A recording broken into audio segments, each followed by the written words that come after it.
विघ्नहरण मंगल करण गणनायक गणराज, रिद्धि सिद्धि सहित पदार्जो, मारा पूर्ण करजो काज।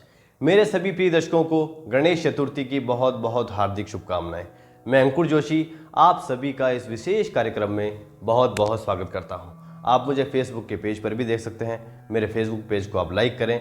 मेरे फेसबुक का यूजर नेम है एस्ट्रोलॉजी अंकुर। जैसा कि आप सभी यह जानते हैं कि 22 अगस्त को गणेश चतुर्थी का पावन पर्व मनाया जा रहा है। हर वर्ष यह काफ़ी धूमधाम से मनाया जाता है, लेकिन इस वर्ष हालात कुछ अलग है। कोरोना महामारी बहुत ज़्यादा अपने पैर पसार रही है। मैं आप सभी से यह निवेदन करता हूं कि आप कहीं भी भीड़ एकत्रित ना करें, अपने घर पर ही गणेश चतुर्थी मनाएं। इस वर्ष माहौल कुछ अलग है। एक लापरवाही भी हमारे और हमारे परिवार के लिए जानलेवा साबित हो सकती है। घर से बाहर निकलते वक्त मास्क और सैनिटाइजर का उपयोग नियमित करते रहें। मैं इस एपिसोड के अंत में आपको गणेश चतुर्थी की पूजा विधि बताऊंगा, जिसे आप अपने घर पर ही कर सकते हैं। गणेश चतुर्थी हिंदू त्योहारों में यह सबसे लंबे चलने वाले त्योहारों में से एक है। यह त्योहार चतुर्थी के दिन आरंभ होता है और अनंत चतुर्दशी के दिन समाप्त होता है। यह 11 दिनों तक लंबा चलने वाला त्योहार है। हिंदू धर्म के लोग गणेश जी को अपना इष्ट देव मानते हैं। जब भी कोई शुभ कार्य करते हैं तब सबसे पहले इन्हीं की पूजा की जाती है। गणेश जी की पूजा सबसे पहले इसलिए की जाती है क्योंकि यह सबके विघ्न हर लेते हैं। इसलिए गणेश जी का दूसरा नाम विघ्नहर्ता भी है। भगवान गणेश को बुद्धि और समृद्धि का देवता भी कहा जाता है, इसलिए ये सभी को पसंद है। शास्त्रों के अनुसार भगवान गणेश संकट, कष्ट, दरिद्रता और रोगों से मुक्ति दिलाते हैं और शुभता के प्रतीक है। षष्ठी के आरंभ में जब यह प्रश्न उठा कि प्रथम पूजनीय किसे माना जाए, तो इसके पीछे भी एक कथा प्रचलित है। एक बहुत ही प्रचलित कथा के अनुसार एक बार सभी देवताओं में इस बात को लेकर विवाद हुआ कि सबसे पहले किस भगवान को पूजा जाए, क्योंकि सभी देवताओं के अपने महत्व और कार्य हैं। ऐसे में कौन सा देवता सर्वप्रथम पूजा जाए, इस बात पर सभी देवताओं के मध्य विवाद शुरू हो गया और हर कोई खुद को सर्वश्रेष्ठ बताने लगे। इसी समय नारद जी प्रकट हुए और उन्होंने सभी देवताओं को भगवान शिव से इस प्रश्न का जवाब मांगने की सलाह दी।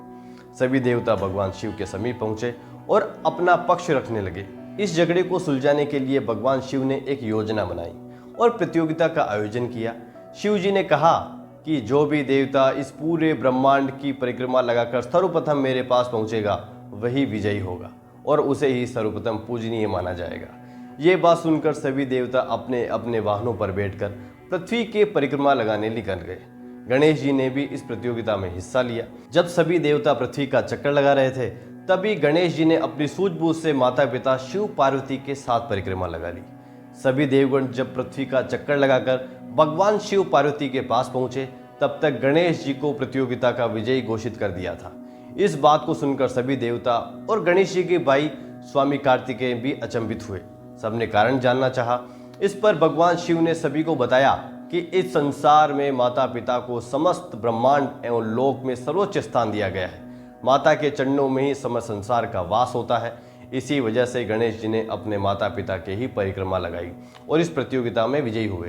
तभी से गणेश जी को सर्वप्रथम पूज्य माना जाने लगा। मेरे प्रिय दर्शकों, पुराणों और हिंदू धर्मशास्त्रों के अनुसार भाद्रपद महीने के शुक्ल पक्ष की चतुर्थी को भगवान श्री गणेश का जन्म हुआ था। इसके उपलक्ष्य में इस त्योहार को बड़ी धूमधाम के साथ मनाया जाता है।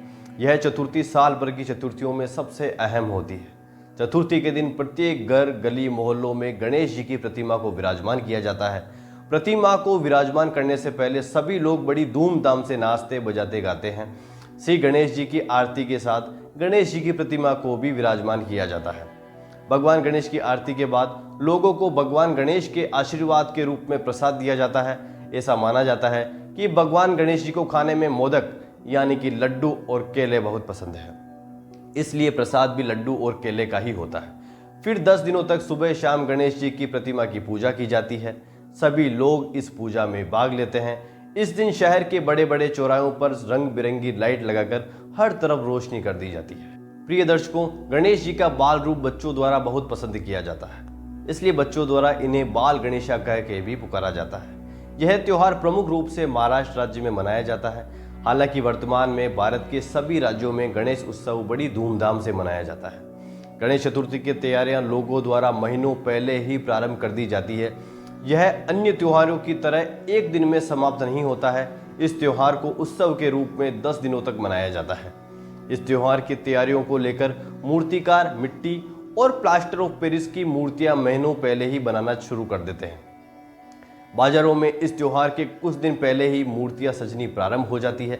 बाजारों और गली मोहल्लों को रंग बिरंगी लाइटों द्वारा सजाया जाता है, जो कि देखने में बहुत ही सुंदर लगता है। इस त्योहार के आने से पहले बाजार में एक अनोखी रौनक आ जाती है और लोगों के चेहरे पर खुशी देखते ही बनती है। इस त्योहार का आयोजन हर वर्ष किया जाता है और गणेश जी की मूर्ति घर पर लाई जाती है। माना जाता है कि जो भी भगवान गणेश की प्रतिमा को अपने घर में लेकर आता है, तब भगवान गणेश सुख और समृद्धि साथ में लाते हैं। और जब भगवान गणेश की प्रतिमा को 10 दिनों के बाद विसर्जन के लिए ले जाया जाता है, तब माना जाता है कि भगवान गणेश अपने साथ घर के सभी दुखों को अपने साथ ले जाते हैं। गणेश उत्सव का समापन 11वें दिन होता है। इस दिन श्रद्धालुओं के लिए भंडारा आयोजित किया जाता है, जिसमें सभी लोग भोजन ग्रहण करते हैं। उसके पश्चात गणेश जी की अंतिम आरती की जाती है।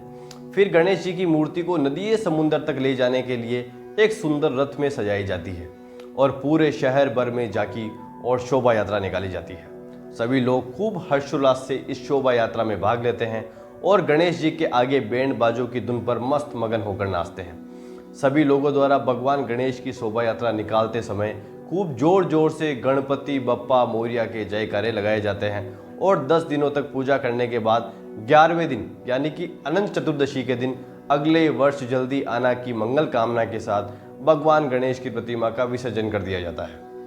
मेरे प्रिय दर्शकों, शास्त्रों के अनुसार भगवान गणेश की स्थापना करके उनका विधिवत पूजन करके विसर्जन करने से मनुष्य के जीवन की सभी परेशानियां समाप्त होती है और उसे जीवन के सभी सुखों की प्राप्ति होती है। गणेश जी की प्रतिमा को क्यों विसर्जित किया जाता है, इसके पीछे भी एक कथा प्रचलित है। धार्मिक ग्रंथों के अनुसार जब वेद व्यास जी ने महाभारत की कथा भगवान गणेश जी को 10 दिनों तक सुनाई थी, तब उन्होंने अपने नेत्र बंद कर लिए थे और जब 10 दिन बाद आंखें खोली तो पाया कि भगवान गणेश जी का तापमान बहुत अधिक हो गया था।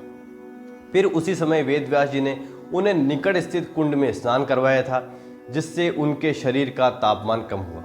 इसलिए गणपति स्थापना के अगले 10 दिन तक गणेश जी की पूजा की जाती है और फिर 11वें दिन भगवान गणेश जी की प्रतिमा का विसर्जन कर दिया जाता है। गणेश विसर्जन इस बात का भी प्रतीक है कि यह शरीर मिट्टी का बना है और अंत में मिट्टी में ही मिल जाना है। जैसा कि हम सब जानते हैं कि 22 अगस्त से हर घर में श्री गणेश जी के नाम के जयकारों की गूंज सुनाई देगी। इस दिन लोगों के घर बप्पा का आगमन होता है।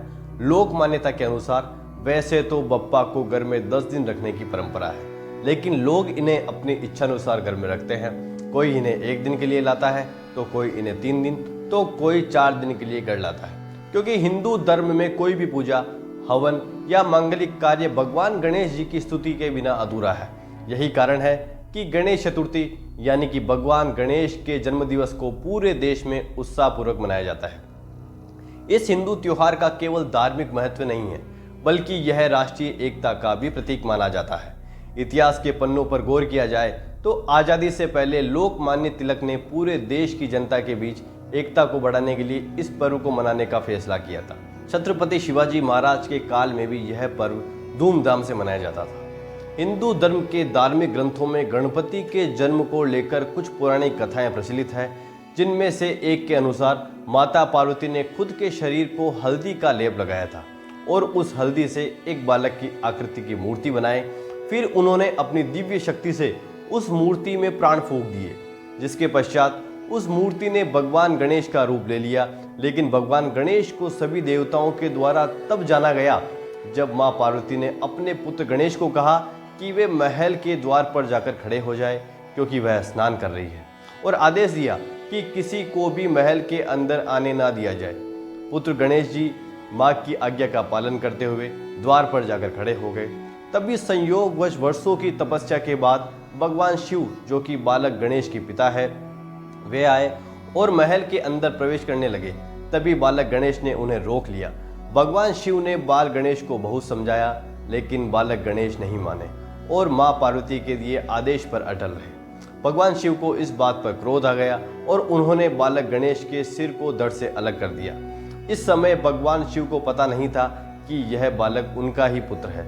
बालक गणेश की चीख सुनकर मां पार्वती बाहर दौड़ी चली आई और अपने पुत्र को मृत देखकर बहुत दुखी हुई और साथ ही क्रोधित भी हुई।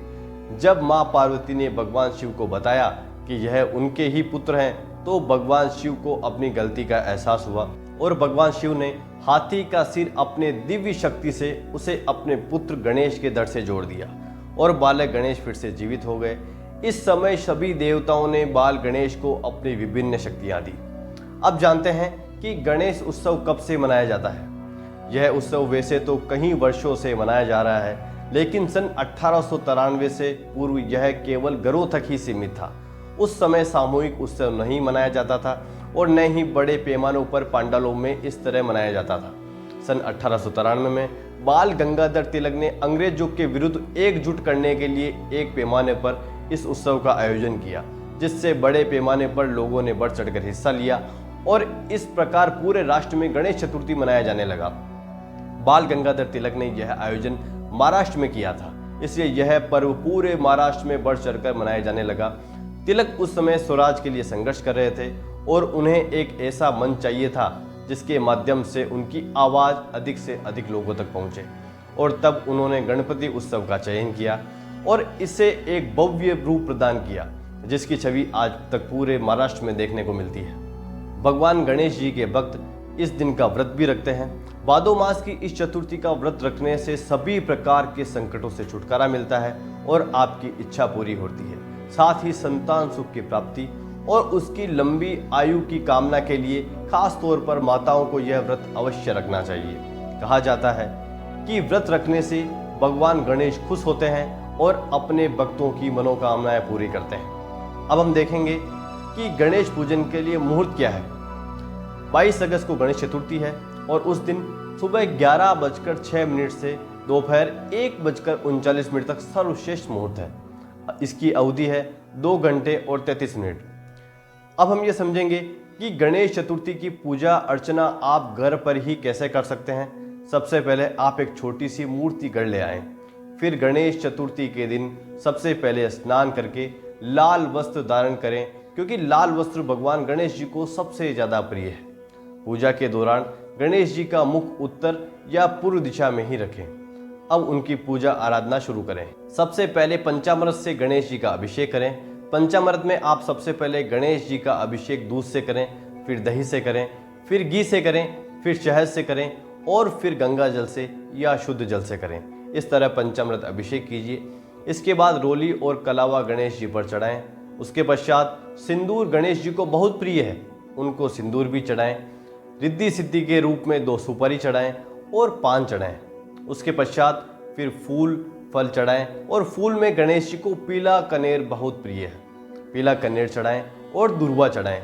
इसके बाद उनके सबसे प्रिय मिष्ठान मोदक यानी कि लड्डू का उनको भोग लगाएं। इसके बाद समस्त परिवारजनों के साथ मिलकर गणेश जी की आरती करें। श्री गणेश के 12 नामों का उच्चारण कीजिए और उनके मंत्रों का उच्चारण भी आप कर सकते हैं। भगवान श्री गणेश जी के विसर्जन की विधि क्या है, अब हम यह समझेंगे। भगवान गणेश का विसर्जन अनंत चतुर्दशी के दिन किया जाता है। विसर्जन से पहले उनको तिलक करें। उसके बाद उन्हें फूलों का हार, फल फूल लड्डू आदि चढ़ाएं।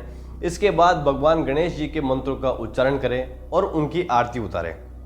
भगवान गणेश को पूजा में जो भी सामग्री चढ़ाई जाती है उसे एक पोटली में बांध लेवें। इस पोटली में सभी सामग्री के साथ एक सिक्का भी रख देवें और उसके बाद गणेश जी का विसर्जन कर देवें। अनंत चतुर्दशी के दिन घर के मुखिया गणेश जी को पानी वाली जगह पर विसर्जित करके आ जाए।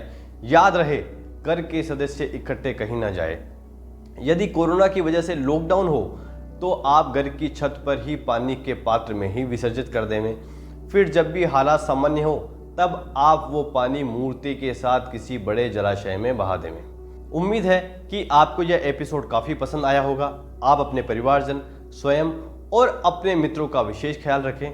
याद रहे, हमें कोरोना को हराना है। मिलते हैं अगले वीडियो में। Thank you.